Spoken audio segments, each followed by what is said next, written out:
So, good morning mga tol at magandang hapon sa lahat. Ito naman ang banata natin. Kung nakita nyo sa likuran ko, yung UD Twister, yung tinawag na Nissan, kalokalike ni Bulbo. Yan mga tol, at iska natin, saka palitan natin ng injector.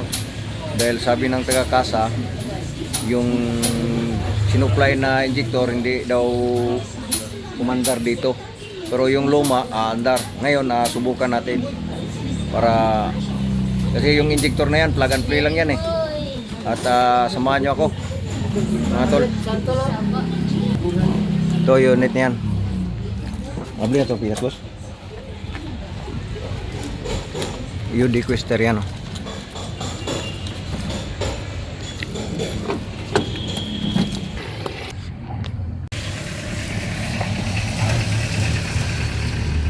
Ayan mga tol oh. I-scan muna natin. Yan o.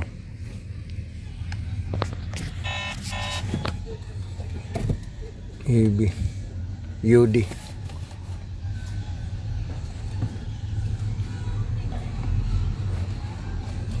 Nissan UD system 2004, 2000 early Volvo engine. Bukan natin to. Volvo Canlog.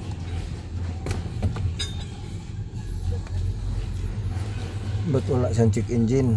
Ibig sabihin doon, maayos. Pero tingnan natin. Low power na to boss? Soro may lang yun. Ano yun? Electronic control yun eh. Yan ba? Integrated. Individual niya. Camshaft. Inactivate. Fuel, water and fuel damage, valve circuit open. Ayan, kung nakita nyo yung mga tol, yun ang error niya oh. Save na po. Yan. Tapos back natin So sa ito, sa makina to dito. sa fuel system to. Tapos kaning integrated. Ito sa brake system to. Sabi na dito kailangan ng chassis no? Speed sensor.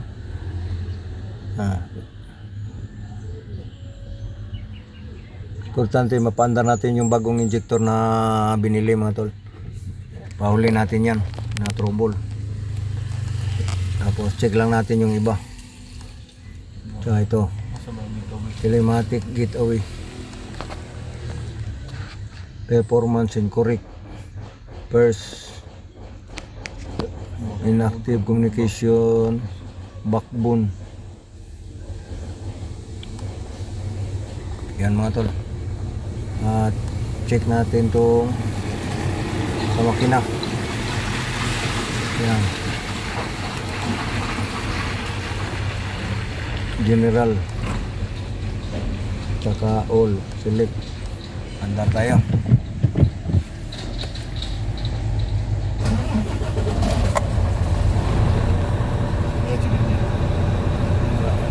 Wala nakalabas.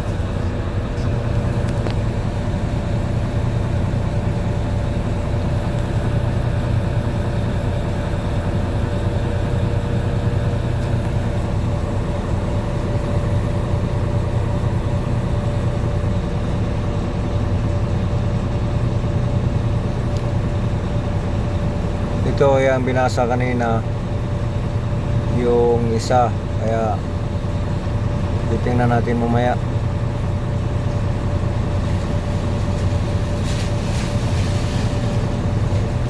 Use conducted.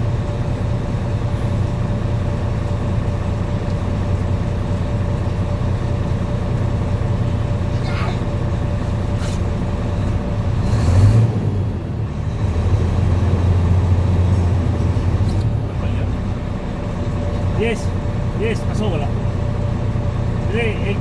Hello guys, welcome my guys.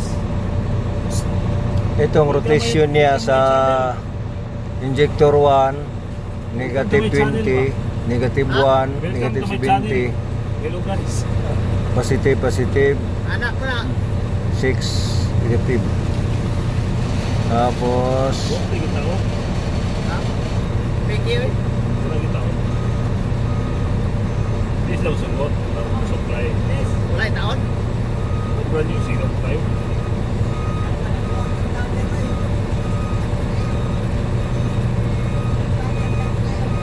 Oh, lapat yan na.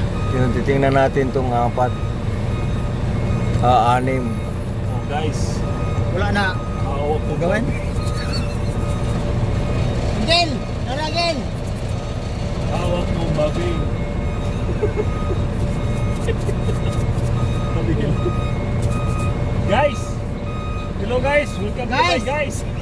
Welcome to my vlog, guys! Guys! Welcome to my vlog! Siya po. Yan mga tol, ito ang lumang injector na tinanggal natin sa UD Twister na makina. At ang sabi ng kasa nga ay hindi daw uubra yung brand new na supply na galing sa China. Kaya ngayon tinanggal ito ang luma na naikabit na natin yung brand new. Yan mga tol, kung nakita nyo, ito ang luma na tinanggal. Yan mga tol, tinanggal natin. Yan. At balik tayo ng brand new na injector. You know?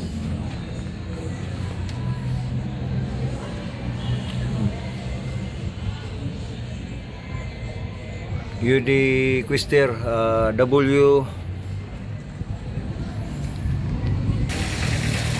GWE 370. Yan ang model niya mga tol.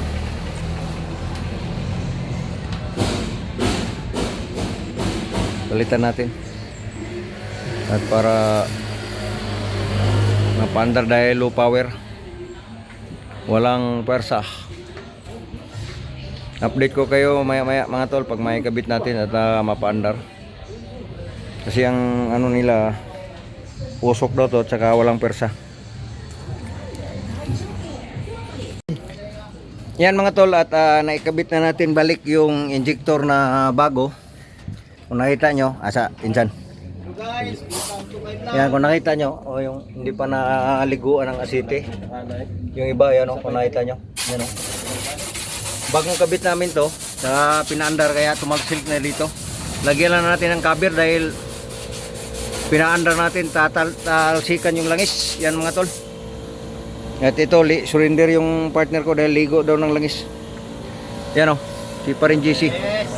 Ito, kung magpapagawa kayo dito, hanapin nyo lang yung EPC calibration. Salamat sa sponsor na pinagawa tayo dito sa EUI na injector sa bulbo mga tol. Yan mga tol, at update ko kayo maya-maya pag mapaandar na natin yan, mayroon ng valve cover. Minsan tingnan mo, may dahon na sa loob. Yan mga tol, final na natin tong road test yung unit kung wala nang low power yung makina. Tsaka okay naman, hindi na siya hard starting at ang arangkada niya ayos lang. Yan, sama kami ni Busing at saka ni Marjon, nagro-road test mga tol. At malakas ng bumira tong makina na ito. Tractor head na Nissan UD Twister. Yan mga tol.